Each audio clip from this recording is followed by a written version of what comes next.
பெண்களுக்கு பாதுகாப்பு இல்லைன்னு சொல்லிட்டு தமிழ்நாடுல பார்த்தீங்கன்னா பிரச்சனை ஆகிட்டு இருக்கு. பெண்களுக்கு பாதுகாப்பு இல்லைன்னா பெற்றோர்கள் தான் பெண்களை வந்து பாதுகாப்பாக எல்லாமே அரசாங்கம் செய்ய முடியாது.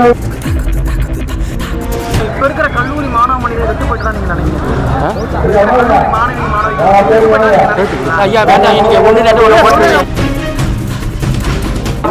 வீட்டில் வளர்த்தாங்க, கட்டுப்பாடாக வளர்த்தாங்க. பெற்றோர்கள் பிள்ளைகளை கட்டுப்பாடாக எல்லாமே அரசாங்கம் செய்ய முடியாது. அப்படின்னா ஒவ்வொரு பிள்ளைகளும் ஒரு போலீஸ் போட்டால் போலீஸுக்கு தான் அது அந்த வேலை தான் சரியா இருக்கு. எல்லாரும் நம்ம பிள்ளைகளை நம்ம பார்த்துக்கணும். தமிழ்நாட்டுல பெண்களுக்கு பாதுகாப்பு இல்லைன்னு சொல்லிட்டு தமிழ்நாடுல பார்த்தீங்கன்னா பிரச்சனை ஆகிட்டு இருக்கு. நீங்களே என்ன செய்றீங்க? நீங்களே என்ன பண்றீங்க?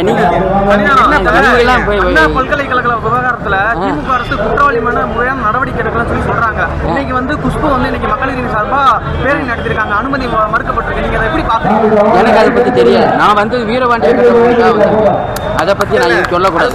தமிழ்நாட்டுல பாதுகாப்பு இல்லைன்றாங்களே, நீங்க ஒரு சாமியா நீங்க ஒரு இதா இருந்தா சொல்ல போறீங்க. இது எப்ப விடிவாலம் போறோம்? ஏன் நீங்களே நல்லா தானே இருக்கு, நல்லா கோயில் போட்டு வீரபாண்டிய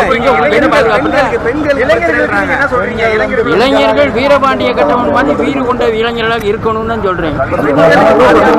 பெண்களுக்கு பாதுகாப்பு இல்லைன்னா பெற்றோர்கள் தான் பெண்களை வந்து பாதுகாப்பாக எல்லாமே அரசாங்கம் செய்ய முடியாது.